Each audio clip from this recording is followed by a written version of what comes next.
everybody. The last time I left you, you saw that I had quite a bit of work to do on the rim.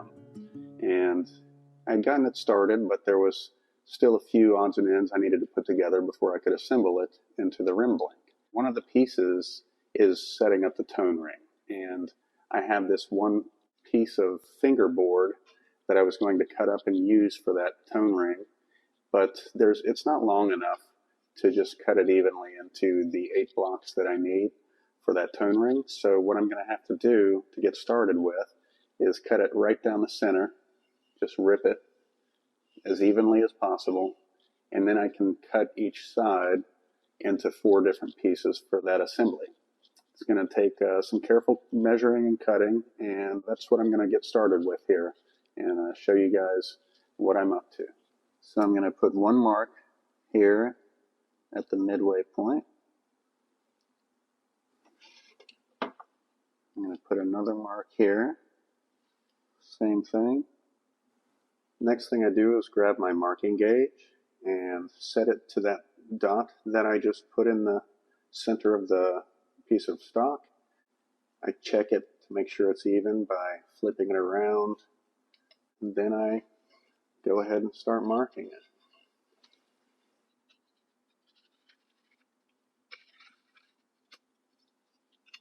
I'm going to mark this out just to help see it a little better.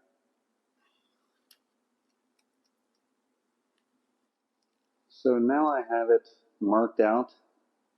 I'm ready to rip it, and I'm just going to do that with the handsaw and just try to be as steady as possible and rip it as straight as I can.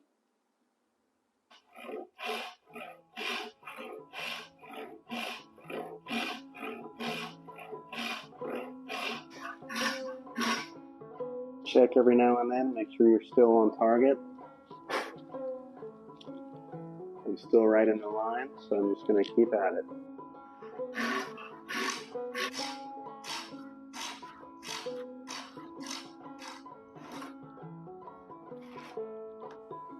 Now I've got my piece ripped down the center, and I'm pretty happy with the cut. It's pretty straight.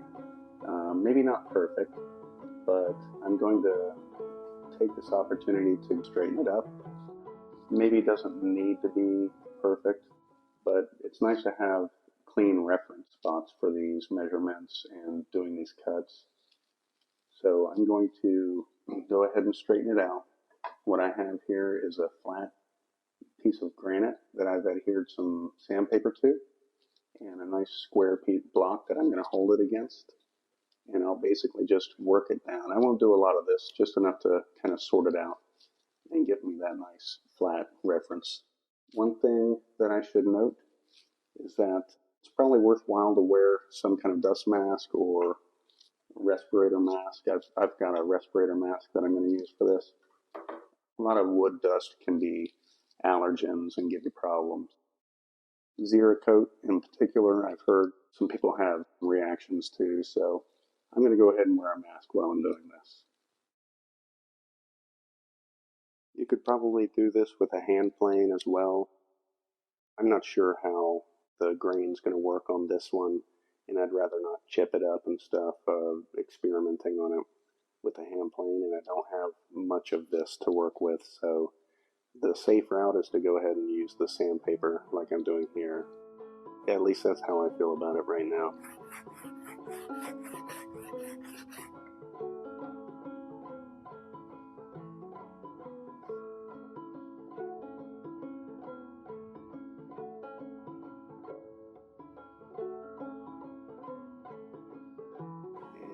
I think I'm ready to start marking them up to cut them into trapezoids. There are faster ways to do that. This is just a safe and secure way of doing it that I find some comfort in. I'm not going to mess anything up doing it this way, and it allows me to just inch up into that outcome I'm looking for. This is a template for a block rim that I downloaded from the internet. Bluestemstrings.com provided this on Banjo Hangout. it gives you a few different styles. It can be 8 segments, 12 segments, 16 segments, and either 12-inch or 11-inch rims. So now what I've done is used a white pencil to mark the lines around this one block. I'll use that as my first cuts in this piece, and I'll use that as a reference for cutting the other blocks.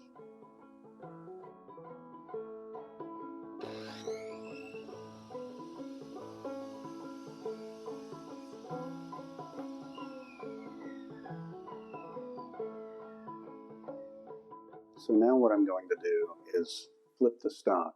That will make the cut in the opposite direction without actually having to change the angle of the blade.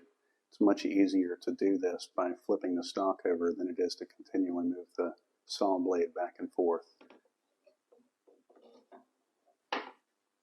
You see what I mean? How when I flipped it, I can leave the saw blade just like it is, but it's going to cut it in the other direction. After getting the stock flipped and lined up with the saw, another thing I want to do is create kind of a reference stop block. Ideally, you clamp it to your surface here, just right where that block ends. I don't really have a convenient way to clamp this, so what I'm going to do is an old trick. I put some painter's tape on this, painter's tape on this, and I'm going to hot glue it down.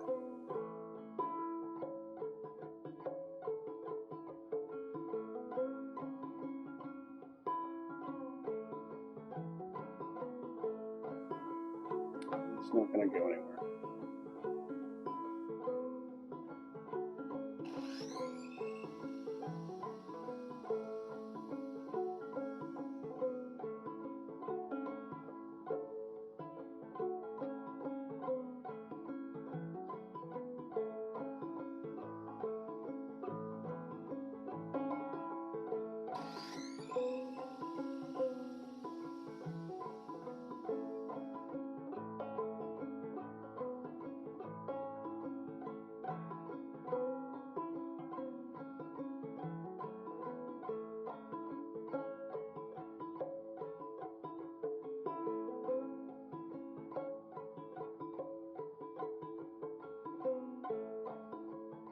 For these last 2 blocks at the end of the board, while I have my reference here and a nice flat piece to lay them up against, I am marking out that last edge, and I will cut them out by hand.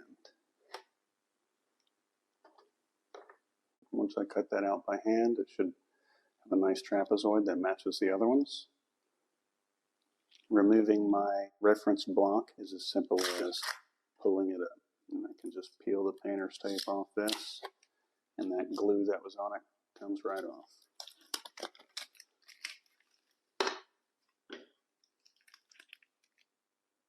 When I'm doing handsaw cuts that need to be precise and square, I like to use a reference block to butt the saw up against while I'm cutting it off.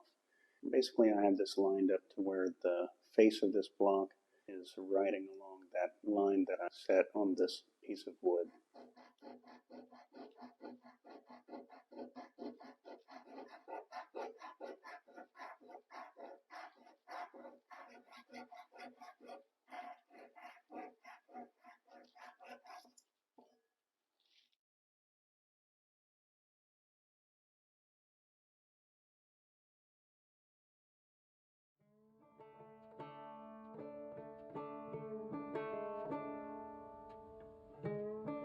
Now I have all of my pieces cut out. I've arranged them in a way that I think looks reasonably attractive, trying to get some of those grain lines aligned. It's really kind of tough to do because I cut all 8 of these pieces out of 2 halves of the same board, so there's no way to get that really perfect. But now that I'm satisfied with the arrangement, I'm going to go ahead and mark each one of them so that I can keep the order straight, and this will just be the top of the tone ring. I still have to flatten the edges, so I need to know how they go back together.